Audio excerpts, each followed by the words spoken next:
Kemanapun kau pergi, yang tiga tetap dipegang. Nanti jadi orang sukses apa tak sukses, itu pemberian Allah Subhanahu wa ta'ala. Pulang saya ke rumah, tetangga saya tak percaya, mau nengok mana ijazahnya. Saya tunjukkan ijazah, tak pula bisa dia baca. Kalian dididik untuk bisa menjalani hidup berdikari, hidup sendiri. Kenapa Ustadz Somad dikawal banser ini? Apa hubungan Ustadz Somad? Sallallahu ala Muhammad, sallallahu alaihi wasallam. Kemanapun kau pergi, yang tiga tetap dipegang. Aqidah Imam Abul Hasan Al-Ash'ari, fikih Muhammad bin Idris Asy-Syafi'i, tasawuf Sunni Ihya Ulumuddin Imam Abu Hamid Al-Ghazali. Angin kencang, puting beliung, gempa bumi, sekali tertancap ke tanah, sampai hari kiamat takkan tercabut. Siap. Jangan ada dusta di antara kita. Saudara yang dimuliakan Allah Subhanahu wa ta'ala, adapun masalah kerja di mana nanti jadi orang hebat apa tak hebat, nanti jadi orang sukses apa tak sukses, itu pemberian Allah Subhanahu wa ta'ala. Ustadz Somad waktu belajar di pesantren dulu terpikir akan jadi Ustadz tabligh akbar ke sana kemari, tidak pernah. Yang saya pikirkan yang penting saya fokus belajar, ngapal, belajar, cepat selesai. Saya selesaikan S1 saya di Al-Azhar 3 tahun 10 bulan.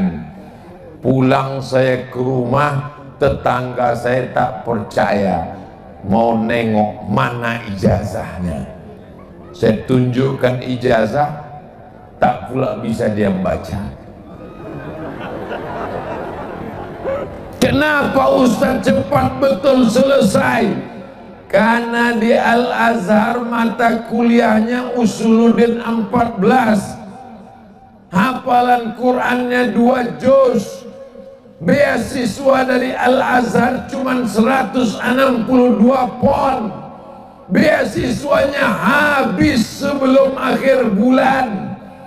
Lalu kemudian kalau tak lulus 3 mata kuliah tidak naik, putus beasiswa 25%. Kalau 2 tahun tak naik tingkat, putus beasiswa 50%. Kalau 3 tahun tak naik, DO pulang, tidak dapat tiket dari Azhar, siap-siap menghanyut dari sungai Nil ke sungai Siak.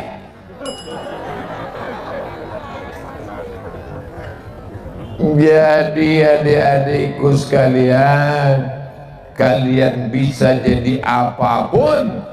Karena di pesantren Mustafawiyah kalian tidak hanya dididik bahasa Arab, kalian tidak hanya dididik bahasa Inggris, kalian dididik untuk bisa menjalani hidup berdikari, hidup sendiri.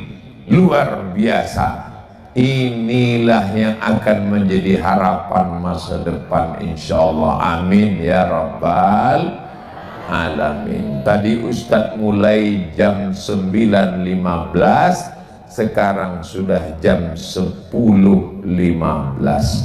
Saya tahu adikku kepanasan, saya agak panas juga, cuman tidak. Oh, tengok, saya bukan berhenti, saya mancing aja. Tidak, kata mereka. Memang luar biasa anak-anak Mustafawiyah.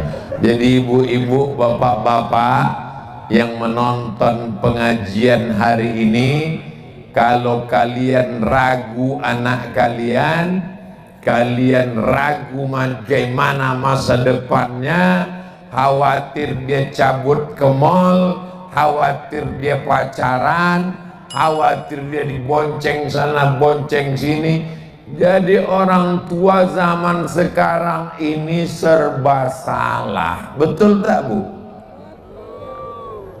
Punya anak gadis, sore-sore Sabtu, ini hari apa ini? Hari Sabtu kan? Ini sore ini anak muda udah mulai datang.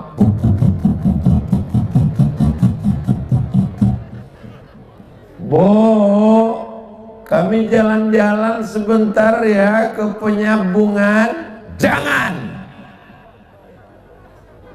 Selangkah dari rumah, neraka jahanam menanti, kata Ustaz Somad. Kata anaknya, alah sekali-sekali aja Bu. Pak, kami bawa anak bapak ya Pak. Jangan. Sekali tidak. Nanti kami belikan bapak bakso. Tidak. Mie ayam, mau. Hancur masa depan. Habis kehormatan anak gadis semuanya karena mie ayam campur bakso. Sekali tidak. Datang ibunya dari belakang. Bapak nggak ngasih izin Bu, kalau sama ibu tidak. Datang pula si ibu nih, kasihlah Bang, kita dulu lebih parah dari itu.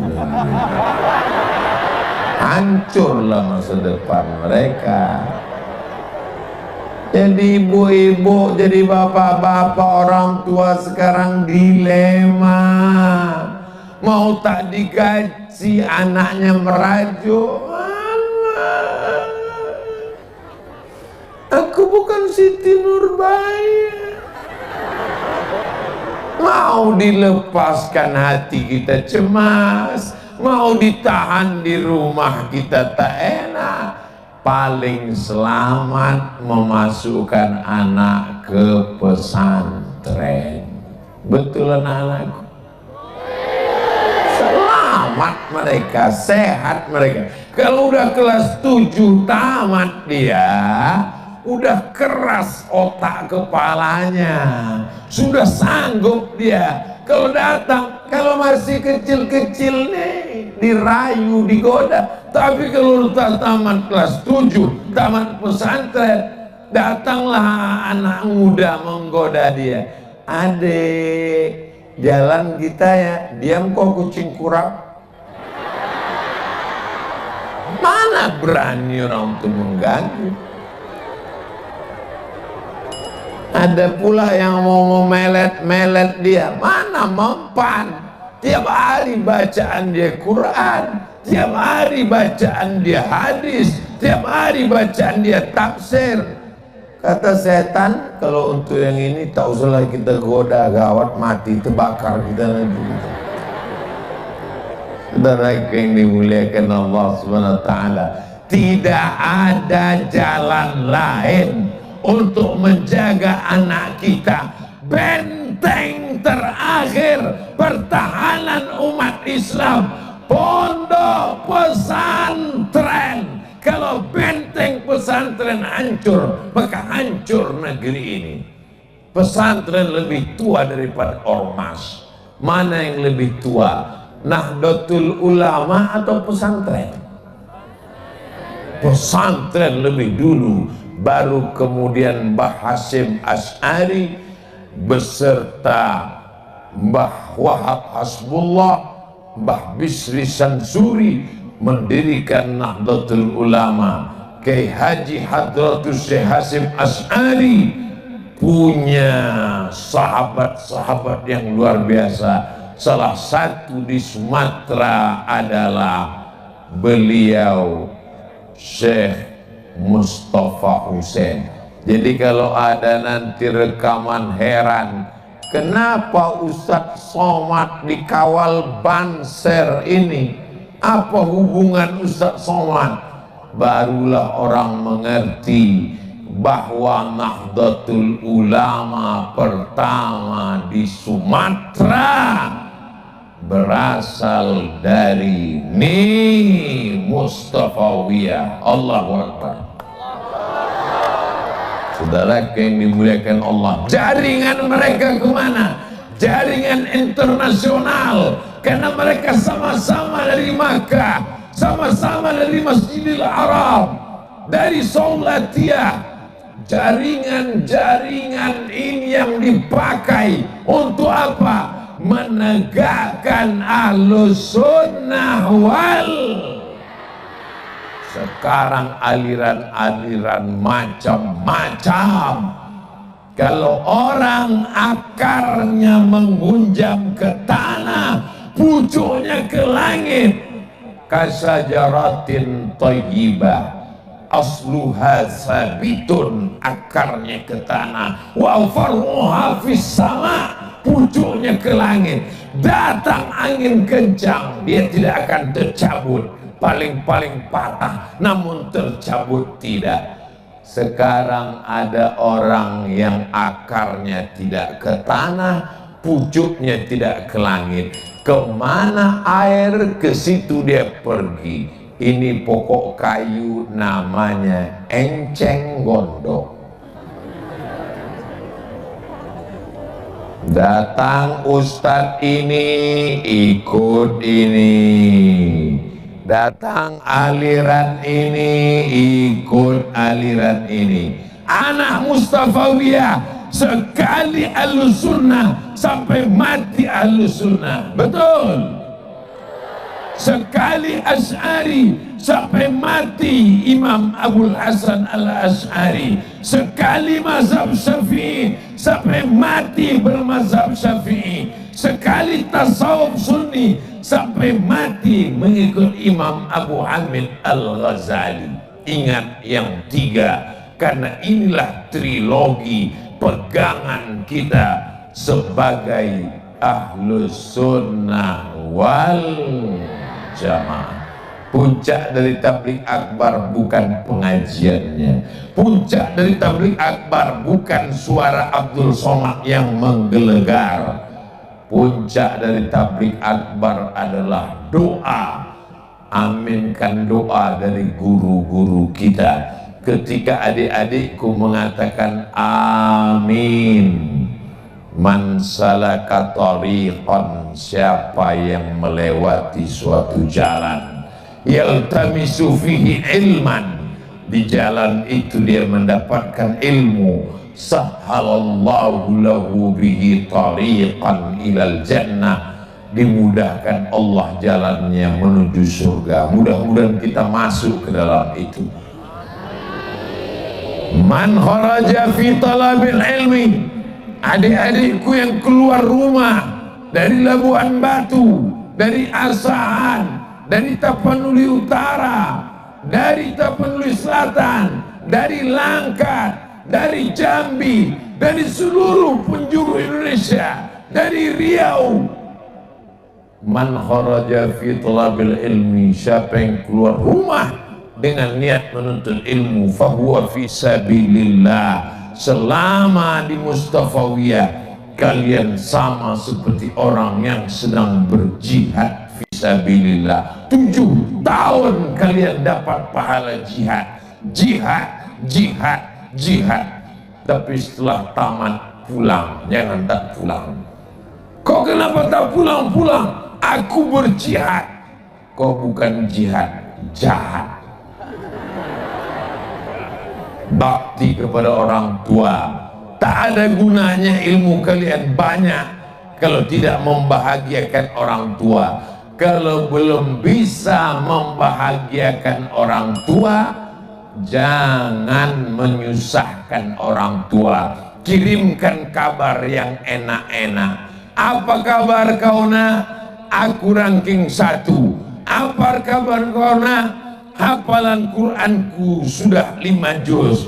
Apa kabar kau nak? Aku sudah hafal Alfiyah. Apa kabar kau nak? Aku sudah hafal Riyadhus Shalihin. Apa kabar kau nak? Aku sudah hafal Arba'in Nawawi. Apa kabar kau nak? Tiap pagi kami baca Dalail Khairat. Apa kabar kau nak? Berikan kabar gembira. Kalau belum bisa membahagiakan orang tua, jangan menyusahkan orang tua.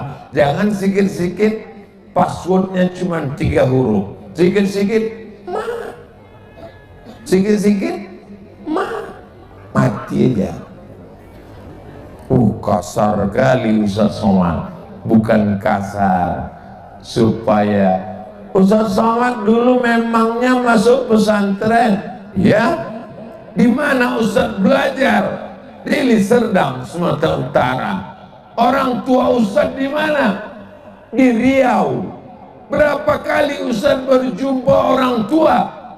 Saya jumpa orang tua setahun sekali.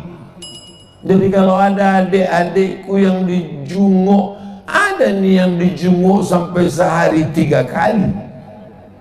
Pagi jumpa, siang jumpa, malam jumpa. Ini jumpa orang tua atau makan obat? Setahun sekali baru jumpa. Pergi ke Mesir 4 tahun tak pulang-pulang. Pergi ke Maroko 2 tahun tak pulang-pulang. Kenapa tak pulang? Tiket mahal. Jadi kalau cerita masalah berpisah dengan orang tua, tapi alhamdulillah sampai hari ini, sampai terlintas di pikiran Ustaz Abdul Somad di tepi sungai Nil, kenapalah aku ini dikirim jauh-jauh? Jangan-jangan aku ini anak angkat mungkin. Begitu pulang saya tanya emak saya, aku ini anak kandung mak, anak kandung lah. Kenapa mak kirim jauh-jauh? Waktu sekolah dulu setahun sekali baru jumpa. Di Mesir 4 tahun baru jumpa. Kau kalau di rumah kau jadi hantu. Maka ku kirim kau jauh-jauh supaya jadi orang. Alhamdulillah sekarang jadi orang. Hantunya masih ada sikit-sikit. Sallallahu ala Muhammad. Sallallahu